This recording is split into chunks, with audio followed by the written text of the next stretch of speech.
Good morning 11th class. बेटा आपका जो कार्य शक्ति और ऊर्जा वाला चैप्टर चल रहा है उसका अब लास्ट टॉपिक आपको करना है और वो टॉपिक है संघट। संघट जिसको इंग्लिश में कोलिजन बोला जाता है और संघट का मतलब है टकराना। तो दो या दो से अधिक वस्तुओं के अंतःक्रिया की वह घटना, मतलब आपस में जो वो रिएक्शन करते हैं उसकी वह घटना जिसमें घटना के बाद वस्तुओं के आपेक्षिक वेग और पथ में मात्रात्मक परिवर्तन हो जाए, संघट कहलाता है। मतलब टक्कर के बाद आपको पता है वस्तुओं की या तो स्पीड में परिवर्तन हो जाए, उनके पथ में परिवर्तन हो जाए। सपोज कोई दो वस्तुएं इस डायरेक्शन में चल रही हैं, टक्कर के बाद एक इधर चलने लग जाए, एक इधर चलने लग जाए, तो इस तरीके से हम कह सकते हैं कि पथ में परिवर्तन हो गया। तो इस क्रिया को क्या कहते हैं? संघट। अब ये जो संघट होते हैं ये बेसिकली दो तरह के होते हैं। संघट दो प्रकार के होते हैं, एक तो प्रत्यास्थी और एक अप्रत्यास्थी। प्रत्यास्थ संघट वो होता है जिसमें संवेग और गतिज ऊर्जा दोनों संरक्षित रहते हैं, ठीक है। और अप्रत्यास्थ संघट क्या होता है? जिसमें संवेग तो संरक्षित रहता है पर गतिज ऊर्जा जो है वो संरक्षित नहीं रहती, वो चेंज हो जाती है, तो उसको हम बोलते हैं अप्रत्यास्थ संघट। एग्जाम में जो है वो ये डेफिनेशन नहीं पूछी जाती कि संघट के कितने प्रकार होते हैं, उनको एक्सप्लेन करिए। इन पे बेस्ड न्यूमेरिकल्स आते हैं और उन न्यूमेरिकल्स में ये पूछा जाता है कि बताइए संघट प्रत्यास्थ है या फिर अप्रत्यास्थ है। तो हमें कैसे पता चलेगा कि प्रत्यास्थ है या अप्रत्यास्थ है? तो आपको मैंने बताया कि जो प्रत्यास्थ संघट होता है उसमें संवेग और गतिज ऊर्जा दोनों संरक्षित रहते हैं। संरक्षित रहने का मतलब ये होता है कि टकराने से पहले का संवेग बराबर होता है टकराने के बाद के संवेग के। और अप्रत्यास्थ में भी संवेग संरक्षित रहता है। तो अगर ये क्वेश्चन पूछा जाता है कि संघट प्रत्यास्थ है या अप्रत्यास्थ है, तो बेसिकली हमें क्या निकालनी होती है? गतिज ऊर्जा निकालनी होती है, टकराने से पहले की भी, टकराने के बाद की भी। अगर गतिज ऊर्जाएं दोनों बराबर आए, टकराने से पहले और टकराने के बाद, तो हम कहेंगे कैसा संघट है ये? प्रत्यास्थ संघट। और अगर टकराने से पहले और टकराने के बाद की गतिज ऊर्जा डिफरेंट आए, अलग अलग आए, तो हम क्या कहेंगे कैसा संघट है? अप्रत्यास्थ संघट, ठीक है। अब है एक विमीय आकाश में प्रत्यास्थी संघट। एक विमीय मतलब जब संघट हो, जैसे आप ये देख रहे हैं डायग्राम कि ये संघट से पूर्व की स्थिति है, टकराने से पूर्व की स्थिति है। दो वस्तुएं हैं, एक का द्रव्यमान m1, एक का द्रव्यमान m2, इसका वेग u1, इसका वेग u2, ये अलग अलग चल रही हैं एक ही डायरेक्शन में, ठीक है। ये संघट हुआ, टकराएंगे और टकराने के बाद फिर ये अलग अलग हो गई। अब इसका वेग v1 हो गया, इसका वेग v2 हो गया। ये जो संघट है ये है एक विमीय, एक डायरेक्शन में। और एक होता है द्विविमीय, वो भी मैं आपको भी बताऊंगी कैसे, दोनों के एग्जाम्पल्स आपको समझाऊंगी। तो आपको ये पता है कि संघट में चाहे कोई भी प्रकार का संघट हो, चाहे प्रत्यास्थ हो चाहे अप्रत्यास्थ हो, संवेग संरक्षित रहता है। तो यहाँ हम संवेग संरक्षण का सिद्धांत लगाते हैं। ये m1 u1 plus m2 u2 तो हो गया टकराने से पहले का संवेग। m1 v1 plus m2 v2 बराबर, ये किसके हो गया? टकराने के बाद का संवेग। तो ये दोनों बराबर हो गए संवेग संरक्षण के सिद्धांत से, ठीक है। अब हम क्या करेंगे, जो m1 वाली टर्म है उसको इधर ले जाएंगे, m2 वाली टर्म को इधर ले जाएंगे। तो जब m1 वाली टर्म को भी इधर ले गए, m1 कॉमन आ गया, तो बचा क्या? u1 माइनस v1, और m2 को कॉमन लेने पर v2 माइनस u2। अब अगर हम ये कहें कि जो संघट है वो प्रत्यास्थ है, सपोज संघट प्रत्यास्थ है, तो प्रत्यास्थ होने पर तो गतिज ऊर्जा भी संरक्षित रहती है, बराबर रहती है। तो ये जो है ये हो गई टकराने से पहले की गतिज ऊर्जा और ये हो गई टकराने के बाद की गतिज ऊर्जा, ठीक है। तो अब यहाँ पर भी सेम वही प्रोसेस करेंगे कि m1 वाली टर्म्स को एक साइड कर लेंगे, m2 वाली टर्म्स को एक साइड कर लेंगे। अब क्या किया जाएगा? ये हो गई समीकरण नंबर 2 और ये जो ऊपर वाली है वो है समीकरण नंबर 1। 2 को 1 से भाग देंगे तो m1 से m1 कैंसिल आउट हो गई, m2 से m2 कैंसिल आउट हो गया तो यहाँ पर है u1 square minus v1 square और यहाँ है u1 माइनस v1। यहाँ है v2 square minus u2 square और यहाँ है v2 माइनस u2। ठीक है, ये a square minus b square वाले फॉर्मूले से इसको खोल देंगे तो a plus B a minus B आता है। a माइनस बी वाली जो टर्म है वो क्या होगी, u1 माइनस v1, वो जो नीचे से कट जाएगी। इसी तरीके से यहाँ क्या आएगी, v2 माइनस u2 वाली जो टर्म है वो नीचे से कट जाएगी, सिर्फ क्या रहेगी, प्लस वाली टर्म। तो लास्ट में हमारे पास क्या बचेगा, u1 plus v1 is equal to u2 plus v2। u2 को इधर ले आते हैं, u1 माइनस u2, उधर v1 को उधर ले जाएंगे, v2 माइनस v1। अब ये जो u1 माइनस u2 जो है इसको बोला जाता है उपागम का आपेक्षिक वेग। उपागम मतलब अप्रोच का जो वेलोसिटी है वो, जब ये u जो है ये कब है वेग, जब दोनों वस्तुएं एक दूसरे से मिल रही होती हैं। ठीक है, और v1 माइनस v2 जो है इसको बोला जाता है पृथक्करण का आपेक्षिक वेग, जब एक दूसरे से सेपरेट हो रही होती हैं उसका आपेक्षिक वेग। इन दोनों का जो अनुपात होता है v2 minus v1 upon u1 minus u2, इन दोनों का जो अनुपात होता है उसको कहा जाता है स्मॉल e। इसको बोला जाता है प्रत्यावस्थान गुणांक। यहाँ तक डेरिवेशन आपको अपनी कॉपी में करना है। ये एग्जाम में कई बार पूछ लिया जाता है या फिर इससे रिलेटेड न्यूमेरिकल आ सकता है कि प्रत्यावस्थान गुणांक निकालिए किसी पर्टिकुलर क्वेश्चन में, तो आपको पता होना चाहिए कि प्रत्यावस्थान गुणांक क्या होता है। ये मैंने इसका नाम लिखा हुआ है प्रत्यावस्थान गुणांक। बाकी इससे आगे जो दिया हुआ है वो आप मत करिएगा, न्यूमेरिकल आपको करने हैं जो मैं अभी समझाऊंगी आपको। इसी तरीके से द्विविमीय आकाश में प्रत्यास्थी संघट, आप सिर्फ डायग्राम देख लीजिए, न्यूमेरिकल्स में मैं आपको एक्सप्लेन करती हूँ। देखिए जैसे ये एक वस्तु m1, ये दूसरी वस्तु m2। ये वस्तु यहाँ पर, ये वाली वस्तु जो है ये स्थिर है, इसका एक वेग है कि यहाँ आकर टकराई और टकराने के बाद ये इस तरीके से दोनों वस्तुएं जो हैं अलग अलग दिशाओं में चलने लगी, तो इसको बोला जाता है द्विविमीय आकाश में प्रत्यास्थी संघट। अब मैं आपको इसके न्यूमेरिकल कराती हूँ, तब आपको ये ज़्यादा क्लियर हो पाएगा कि किस तरीके से हमें क्वेश्चन करने हैं।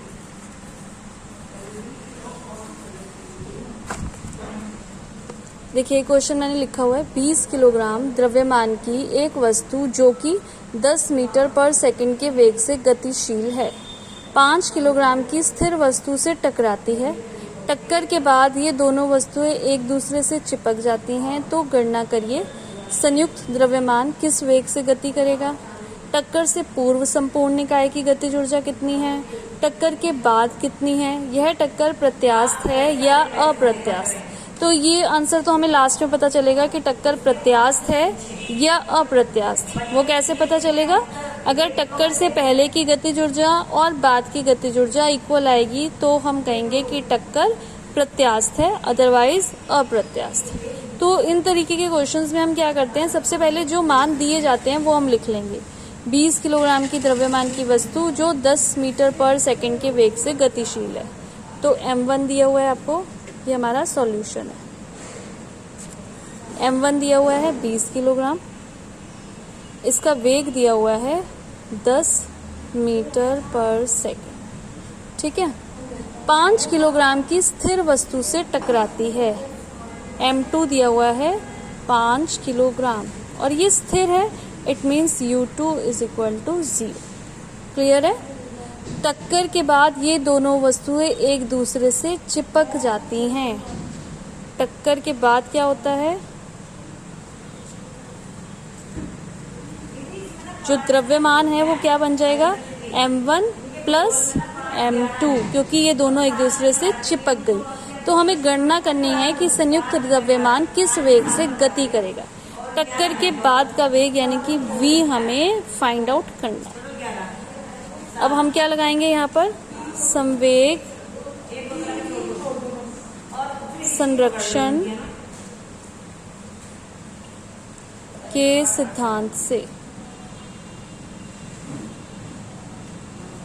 तो संवेग संरक्षण का सिद्धांत क्या कहता है कि टक्कर से पहले का संवेग बराबर टक्कर के बाद का संवेग, m1 u1 plus m2 u2 is equal to m1v1 plus m2v2, but क्योंकि दोनों वस्तुएं आपस में चिपक गई तो इसलिए हम यहाँ पर क्या लिखेंगे, m1 प्लस m2 और साथ में v।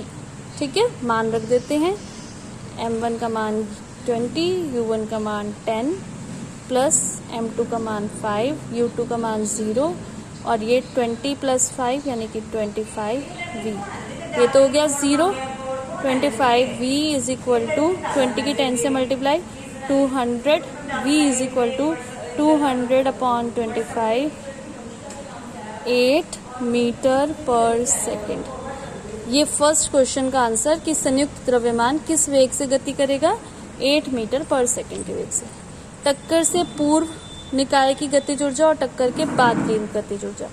तो टक्कर से पूर्व की गतिज ऊर्जा,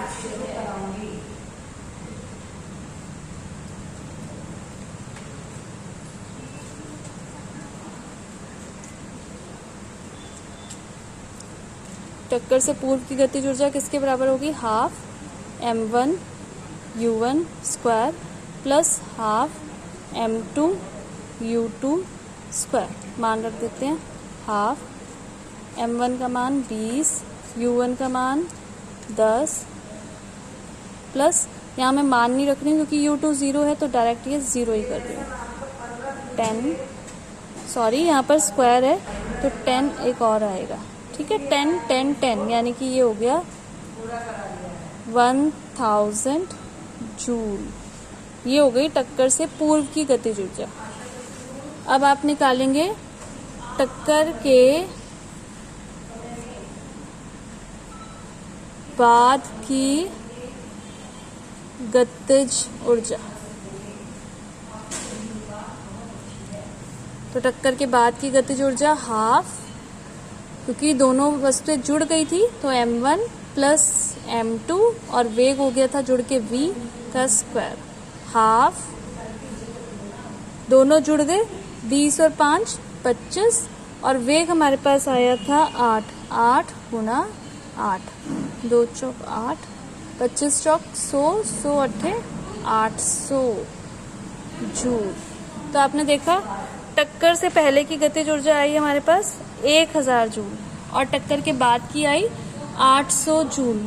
तो दोनों ऊर्जाएं समान नहीं है, इसका मतलब ये जो टक्कर है ये प्रत्यास्थ होगी या अप्रत्यास्थ, ये टक्कर होगी अप्रत्यास्थ क्योंकि ऊर्जाएं समान नहीं है, ऊर्जा में डिफरेंस आ गया 200 जूल का। तो अब आपको क्लियर हो गया कि किस तरीके के न्यूमेरिकल्स इस टॉपिक पर आते हैं और कैसे आपको ये सॉल्व करने हैं। ठीक है, अब ये तो था एक विमीय संघट का एग्जाम्पल। अब एक और क्वेश्चन मैंने लिखा हुआ है, ये द्विविमीय संघट का एग्जाम्पल है और इसे हम डायग्राम से करेंगे, आपको इजीली समझ आएगा। पहले क्वेश्चन पढ़ते हैं। 0.1 किलोग्राम की एक गेंद जो 10 मीटर पर सेकंड के वेग से गतिशील है, एक अपने ही समरूप विराम में स्थित एक दूसरी गेंद से संघट करती है। संघट के पश्चात दोनों गेंदें गतिशील गेंद की प्रारंभिक गति की दिशा से क्रमशः 30 डिग्री और 330 डिग्री के अनुदिश पथों पर गतिशील हो जाती हैं। प्रत्येक गेंद की टक्कर के बाद की चाल की गणना करिए और बताइए कि संघट प्रत्यास्थ है या नहीं। तो प्रत्यास्थ है या नहीं ये तो हमें लास्ट में पता चलेगा, पर आप ये देख रहे हैं कि क्या कहा, संघट के पश्चात दोनों गेंदें जो हैं वो अलग अलग दिशाओं में गतिशील हो जाती हैं। इट मीन्स ये द्विविमीय संघट का एग्जाम्पल है। तो इसके लिए मैं इसका डायग्राम जो है वो बनाती हूँ। 0.1 किलोग्राम की एक गेंद जो 10 मीटर पर सेकंड के वेग से गतिशील है। ये है 0.1 किलोग्राम की गेंद और ये गतिशील है 10 मीटर पर सेकंड के वेग से। ठीक है, एक अपने ही समरूप मतलब अपनी ही जैसी विराम में स्थित एक दूसरी गेंद से संघट करती है। ये एक इसी के जैसी एक और गेंद है, जिसका भी जो द्रव्यमान है वो 0.1 किलोग्राम है, समरूप है। तो ठीक है, और ये विराम में है इसलिए मैं इसके साथ कोई वेग नहीं बना रही हूँ। इससे टक्कर हुई, टक्कर के बाद क्या हुआ, दोनों गेंदें गतिशील गेंद की प्रारंभिक गति की दिशा से क्रमशः 30 डिग्री और 330 डिग्री के अनुदिश पथों पर गति। इसकी जो दिशा है वो क्या है, इन्होंने कहा कि जब ये गेंद इससे टकराती हैं तो ये दोनों गेंदें गतिशील हो जाती हैं। और किस दिशा में? एक गेंद तो हो जाती है इससे 30 डिग्री की दिशा में, ये M1 और V1, ठीक है, 30 डिग्री के कोण पर, और दूसरी किस पर? 330 डिग्री के कोण पर। तो यहाँ से 330 डिग्री का कोण, ये पूरा कोण आपको पता है 360 डिग्री का होता है, तो ये हो गया 330 डिग्री का कोण। मतलब इधर भी जो कोण हुआ वो कितना हुआ? 30 डिग्री का कोण। M2 V2 आ गया समझ में? तो प्रत्येक गेंद की टक्कर के बाद की चाल की गणना कीजिए। अब यहाँ हमें जो संवेग निकालना है वो दोनों डायरेक्शन निकालना है, x दिशा में भी और y दिशा में भी, क्योंकि ये द्विविमीय संघट है। आपको मैंने वियोजन वाले टॉपिक में पढ़ाया हुआ है कि घटक कैसे किया जाता है। जैसे यहाँ तो है ये V1, ठीक है, V1 का इधर थीटा कोण है, तो इस साइड जो घटक होगा वो कौन सा घटक होगा? V1 cos 30 degree. और इसी तरीके से इसका V2 cos 30 डिग्री। जिधर थीटा कोण होता है वो वाला घटक cos वाला होता है। और ये हमने V1 के घटक करे, एक ये घटक और एक ये घटक। इसी तरीके से इस V2 का एक ये घटक और एक ये घटक। ये cos थीटा वाला घटक, तो ये कौन सा घटक? V1 sin 30 degree, V2 sin 30 degree. कई बच्चों को साइन और कॉस में कंफ्यूजन है। आई होप कि अब आपकी कंफ्यूजन दूर होगी। सिंपली आपको क्या करना है कि जिधर थीटा हो या कोण हो वो घटक कॉस वाला, और जिधर ना हो वो साइन वाला घटक। अब हम संवेग संरक्षण, आई होप आपको मेरी राइटिंग समझ में आ रही होगी, क्योंकि वीडियो बनाते बनाते लिखने में जरा राइटिंग में गड़बड़ हो जाती है। संवेग संरक्षण के सिद्धांत से पहले हम x दिशा में संवेग संरक्षण का सिद्धांत लगाएंगे। तो x दिशा में M1U1 प्लस M2U2, M1 0.1 था और U1 उसका 10 था, M2 भी 0.1 था और वो स्थिर थी, तो 0 इज इक्वल टू, इस दिशा में कौन सा है? ये वाला घटक M1 V1 cos 30 plus M2 V2 cos 30, ठीक है।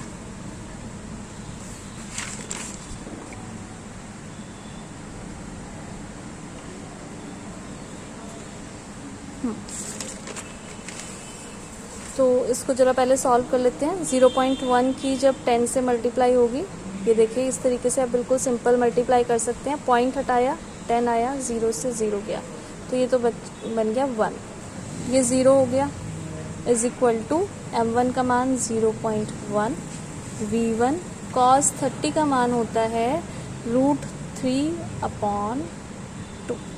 इसी तरीके से यहाँ पर 0.1 V2 cos 30 का मान √3/2। इसमें से हम √3/2 और साथ में 0.1 जो है कॉमन ले लेते हैं। अंदर बचा V1 प्लस V2 और यहाँ पर है 1। इसको थोड़ा सा और मॉडिफाई करते हैं। यहाँ पर आ जाएगा 10, 2 10 20, 20 इधर आ गया, तो 20/√3 is equal to V1 plus V2। इसको हम कुछ कंसिडर कर लेते हैं, सपोज इक्वेशन नंबर 1। अब ये संवेग संरक्षण का जो सिद्धांत है वो हम लगाएंगे y दिशा में। तो y दिशा में आप देख रहे हैं कि टक्कर से पहले तो कुछ है ही नहीं, तो टक्कर से पहले तो y दिशा में हो जाएगा 0, और टक्कर के बाद जो y दिशा में है, इधर है m1v1 साइन 30 वाला घटक, इधर m1v2 साइन 30 वाला घटक, दोनों एक दूसरे के ऑपोजिट हैं, तो इसलिए आप बीच में, यहाँ तो हमने प्लस का साइन लगाया, साइन वाले घटक के लिए माइनस का साइन लगेगा। m1v1 sign 30 minus m2v2 sign 30। m1 का मान 0.1, v1 साइन 30 का मान साइन 30 का मान 1/2 माइनस m2 का मान 0.1, v2 1/2। ये पॉइंट हटाया 20, ये पॉइंट भी हटा देते हैं और ये आ गया 20। तो ये हो गया v1/20 माइनस v2/20 और ये इक्वल है 0। 20 कॉमन आएगा, इधर आ जाएगा, तो v1 minus v2 is equal to 0, v1 is equal to v2। v1 और v2 इसका मतलब क्या है, इक्वल हैं, तो यहाँ पर हम मान रख सकते हैं। हमारे पास इससे मान लेते हैं इक्वेशन नंबर 2।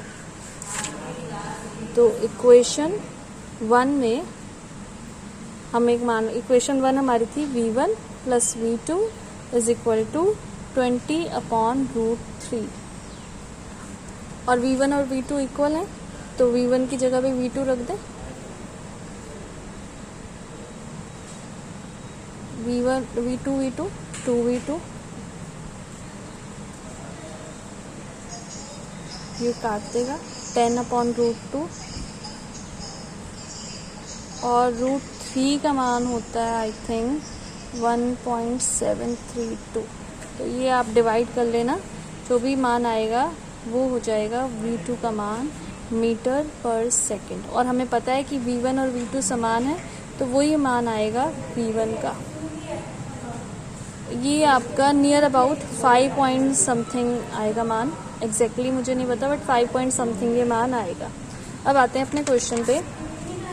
क्वेश्चन में पूछा क्या था, प्रत्येक गेंद की टक्कर के बाद की चाल की गणना कीजिए, जो हमने कर दी, और बताइए कि संघट्ट प्रत्यास्थ है या नहीं। तो ये आप लोगों का होमवर्क है, ये बताना कि प्रत्यास्थ है या नहीं। इसके लिए आप क्या करेंगे, टकराने से पहले की गतिज ऊर्जा निकालेंगे और टकराने के बाद की गतिज ऊर्जा निकालेंगे। अगर वो समान आएगी तो प्रत्यास्थ है और नहीं आएगी तो प्रत्यास्थ नहीं है। ये वीडियो देख के आप सेम न्यूमेरिकल अपनी कॉपी में करेंगे, इससे आपकी प्रैक्टिस हो जाएगी और ये न्यूमेरिकल फिर पूरा करके मुझे आंसर आप बताएंगे, ठीक है।